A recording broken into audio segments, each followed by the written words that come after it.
This video is not suitable for work or children or anybody really. Are you ready? I started out the research for this video looking for the etymology of the word to take the mickey, but then I was so amused and taken by the actual etymology of that phrase that, well, I ended up researching quite a lot about piss, which means I'm going to say piss quite a lot in this video. Extracting the Michael, or taking the mickey, or to take the mick are all slightly more fun ways to say making fun of somebody or to ridicule somebody.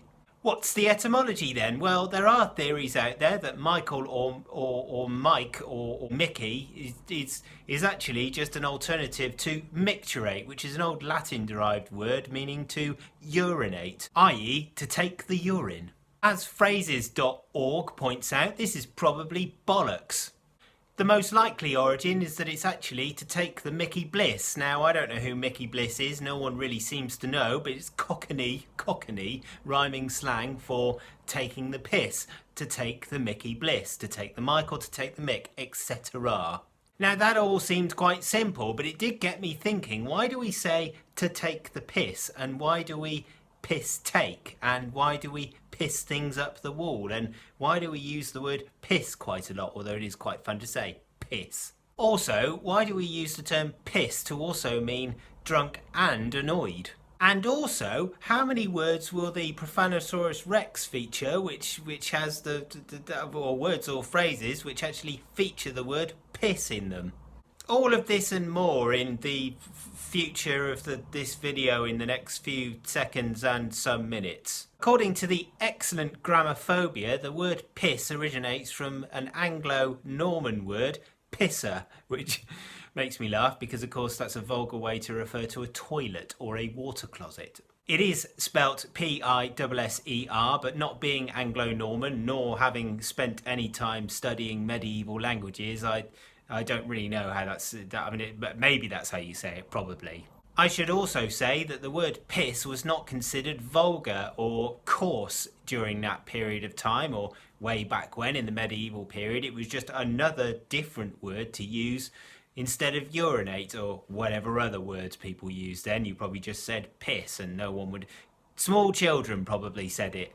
It's likely that the origins of the word pisser or piss or whatever else is the root words of this go right back to an imitative origin, that is to say that the word sounds like the sound that it makes. So when you are passing last night's beer or just now's coffee or some other tea or beverage that you've had, or whatever it is that you've been putting into your body that has liquid in it basically, and then you pass it through, that makes a certain sound, and that sound sort of sounds like the word piss. Fun fact, almost all mammals larger than rats piss for about an average of 21 seconds. So an elephant pisses for 21 seconds on average, as does a human being, as does a cat or a dog. Which I submit to you must have been the inspiration for So Solid Crew's 2001 hit 21 Seconds. That wasn't my joke, I apologise, I nicked that one off of Lauren Laverne. It was a funny joke, and I'd like to think that I would have made it had I been in the moment when I'd heard that fact for the first time and I didn't have a microphone in front of me. Someone else got there first, okay, I can't take credit for it. Anyway, Grammophobia. Pissed? Right. Yes, piss. Piss has a decently long history of being used in phrases and idioms. To piss money up the wall, or to piss something up the wall, i.e. to squander that thing, is attested to 1540. And to piss against the wind is, i.e. to do something pointless or something which is a waste of time, is attested to 1642. I remembered that because that bloke sailed the ocean blue, and then ocean blue piss, But what about pissed, I hear you not say? I mean, you're not here, so I'm not going to hear you say that. Well, pissed, as one source thinks that the origin of the phrase pissed as in to be drunk goes back to an ancient ritual where people would drink each other's piss, drink each other's urine, after eating lots of psychotropic mushrooms or magic mushrooms, and that after even 4 or 5 cycles of doing this, it would still have an effect, it would still make you pissed. Now, quite apart from that making my kidneys hurt just thinking about it, that's probably bollocks. I can't honestly say whether anyone does that ritual, and I wouldn't be surprised because human beings are wonderfully creative things and we do all sorts of things with our bodies, but I'm pretty sure that that's not the origin of the phrase. You see, far from that explanation, actually the word pissed, as in being drunk, wasn't recorded until the 19th century. But there doesn't appear to be a proper explanation for this. Now, when one is on the pop, one does, when you go out drinking, one does actually tend to urinate quite a lot. And I can definitely say, certainly from personal experience, that the quality of the language which makes its way out of my mouth does eventually become piss poor. So maybe that's the reason, maybe. That other pissed, meaning that you're annoyed, and if you're a Brit you would say you're pissed off, appears to have come from, well, the early to mid 20th century, sometime around just after post-war it seems to have popped up. And, well, again, there's no clear explanation for why this is what it is, but it does appear that what it is that you might say that you're hacked off, or if you're particularly annoyed you might say you're fucked off. So I suppose what you're trying to say is that you're annoyed, so you need a word which has sufficient punch, and piss, I don't know, seems to me to have that sufficient punch.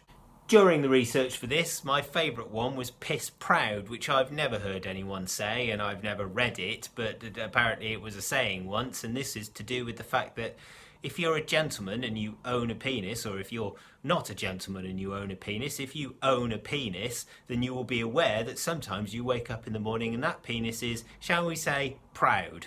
Now this is what one might term as a false alarm, because usually what it means is that you actually just really need to go to the loo, which of course turns out to be a tricky operation because of course you are standing quite upright, shall we say, but you don't want to be, you need to, you know what I mean. So that's the explanation for where piss proud comes from. You might appear to be upright and proud, but actually it turns out that it's a ruse. It's all smoke and mirrors. And so to the Profanosaurus Rex, there are 31 different types of phrases in this book here that feature the word piss, including of course pissed, which is 1. Adjective, UK, drunk, potted, refreshed. 2. Adjective, US, annoyed. And the example is, I'm not going to do a Texan accent, but I'm going to have an attempt at, that cotton picking Osama bin Laden has got me real pissed, bub. I apologise, especially to Lynn, who is my Texas friend. Also, pissed up, which is descriptive of a fellow who is comprehensively refreshed. Pistycuffs, which is a comical drunken attempt at combat. To piss on one's chips, which is to put yourself at a long-term disadvantage through a foolhardy short-term action. Alternatively, to fart on one's Weetabix. And finally, to piss with the lid down, which, this is no word of a lie, this is the full explanation in the Profanosaurus of that particular phrase, which is to piss with the lid down, verb, to do something very foolish, to make a schoolboy error.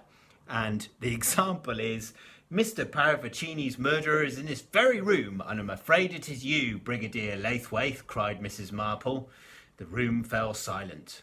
After murdering him, you dressed him in his pyjamas and carefully put his cufflinks on the dressing table to give the impression that the crime had been committed after bedtime, when you were playing bridge with myself and the bishop. However, I'm afraid you pissed with the lid down, Brigadier, she said. What the deuce do you mean? Said the Brigadier. Simply this, she continued. You placed the cufflinks on the right-hand side of the dressing table when the position of the inkwell on his davenport clearly showed him to have been left-handed. From 10 Little Black and White Minstrels by Agatha Christie. So there you go. If you're watching this on Instagram, then you can find a full library of all my other videos on YouTube under the same name as you find it here, which is Puzzle Writer. And if you go to Instagram, you can follow me on Instagram, where I also post as Puzzle Writer. Now, take care of yourselves, and if you don't mind, could you just politely